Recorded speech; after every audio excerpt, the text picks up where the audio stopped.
جب تم سے کوئی شخص بات کر رہا ہو اور بات کرتے کرتے وہ دائیں بائیں دیکھے تو فرمایا اس کا مطلب یہ ہے کہ وہ بات امانت ہے، تم نے اس کو آگے بیان نہیں کرنا، کیونکہ وہ دائیں بائیں اس لیے دیکھ رہا ہے کہ کوئی اور تو نہیں سن رہا۔ تو پھر اس کا مطلب کیا ہوا؟ یعنی اگر کوئی بندہ روٹین سے بات کر رہا ہے تو لہجے میں آہستہ ہو جاتا ہے، تو پھر بھی یہ اس بات کا اشارہ ہے کہ وہ اس بات کو راز رکھنا چاہ رہا ہے۔ دیواروں کو بھی کان ہوتے ہیں تو وہ ذرا آہستہ بول رہا ہے، اور وہ بات کرنے سے قبل دائیں بائیں دیکھتا ہے کہ کوئی اور تو نہیں سن رہا، تو وہ آپ سے کر رہا ہے، تو اس نے یہ آپ کو کہا نہیں کہ یہ راز ہے۔ کہتے ہیں صاحب عقل وہ ہوتا ہے جس کو راز بتانے کے بعد یہ نہ بتانا پڑے کہ یہ راز ہے۔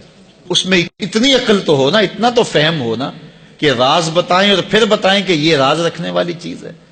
تو رازدار ایسا ہونا چاہیے کہ جس کو راز بتانے کے بعد یہ بتانا نہ پڑے کہ یہ راز ہے اور یہ راز نہیں ہے۔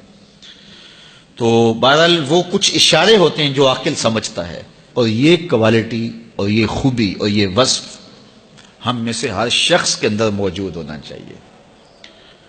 اگر کوئی راز کی بات کرتا ہے تو پھر اس کے اعتماد پہ ہمیں پورا اترنا چاہیے، وہ راز راز ہی رہے۔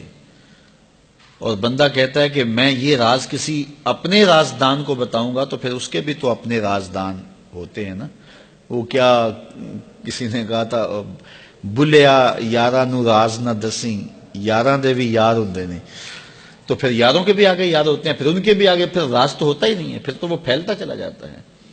تو آپ تک آ گیا، بس آپ تک آ گیا، وہ سینے میں سما گیا، ساری زندگی قبر میں لے کے جانا جو راز ہے۔